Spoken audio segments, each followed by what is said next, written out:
ಮಾವನವರು ಮೊನ್ನೆ ರೇಗಿಸ್ದೆ. ನನ್ನ 60ನೇ ಬರ್ತಡೇಗೆ ಬಂದಿದ್ರು. ನಂದೇನು ಅಂದರೆ ಬರ್ತ್ಡೇ ಮತ್ತು ನನ್ನ ಮ್ಯಾರೇಜ್ ಆ್ಯನಿವರ್ಸರಿ ಒಂದೇ ತಿಂಗಳು ಬರುತ್ತೆ. ಒಂದು 3 ದಿನ ಡಿಫ್ರೆನ್ಸಲ್ಲಿ ಬರುತ್ತೆ. ಮದುವೆ ಆಗಿ 39 ವರ್ಷ, ನನಗೆ 60 ವರ್ಷ. ಬಂದಾಗ ನಮ್ಮ ಮಾವನವರು ಬಿಕ್ಕಿ ಬಿಕ್ಕಿ ಹೇಳಕ್ಕೆ ಸ್ಟಾರ್ಟ್ ಮಾಡಿ. ಅವರು 88 ವರ್ಷ ಅವ್ರಿಗೆ. ಭಾಳ ದೊಡ್ಡ ಸಾಧಕ ಅವರು, ವಿದ್ಯಾವಂತ. ಆ ಕಾಲದಲ್ಲೇ ಡಬಲ್ ಗ್ರಾಜ್ಯುಯೇಟು. ತುಂಬ ಹತ್ಬಿಟ್ರು. ನಂಗೆ ತುಂಬ ಸಂಕಟ ಆಯಿತು. ಗಟ್ಟಿಗೆ ತಪ್ಕೊಬಿಟ್ಟೆ ಅವ್ರಿಗೆ.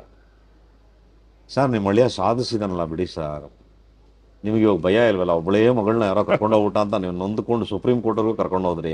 ಇವತ್ತು ಹೆಮ್ಮೆಯಿಂದ ನಿಮ್ಮ ಅಳಿಯ ಎಲ್ಲದರಲ್ಲೂ ಬೆಳೆದಿದ್ದಾನೆ, ರಾಷ್ಟ್ರ ಮಟ್ಟದಲ್ಲಿ ದೊಡ್ಡವ್ರ ಜೊತೆಲ್ಲ ಕೆಲಸ ಮಾಡ್ತೇನೆ, ಸಂಕಟ ಪಡಬೇಡಿ, ಸಂತೋಷ ಪಡಿ ಅಂತ. ಇಲ್ಲಪ್ಪ, ನಾನು ಬೇಜಾರು ಪಟ್ಟಿಲ್ಲ, ನನ್ನ ಫ್ಯಾಮ್ಲಿ ಹೆಸರು ಉಳಿಸ್ತಲ್ಲ, ಅದು ನಂಗೆ ದೊಡ್ಡ ಸಂತೋಷ ಆಯಿತು. ಬಟ್ ಅವತ್ತು ನೆನೆಸ್ಕೊಂಡಾಗ ನಾನು ತಪ್ಪಿತಸ್ಥನ ಥರ ಕಾಣಿಸ್ತೀನಿ. ಇವತ್ತು ಯಾರೋ ಒಬ್ಬಳು ಮಗಳು, ಅವಳಿಗೊಂದು 15 ವರ್ಷ ಇರುತ್ತೆ, ಯಾರ ಪಕ್ಕದ ಹುಡುಗ ಲವ್ ಮಾಡ್ಬಿಡ್ತಾನೆ, ಕರ್ಕೊಂಡು ಹೊಟ್ಟೋಗ್ಬಿಡ್ತಾನೆ.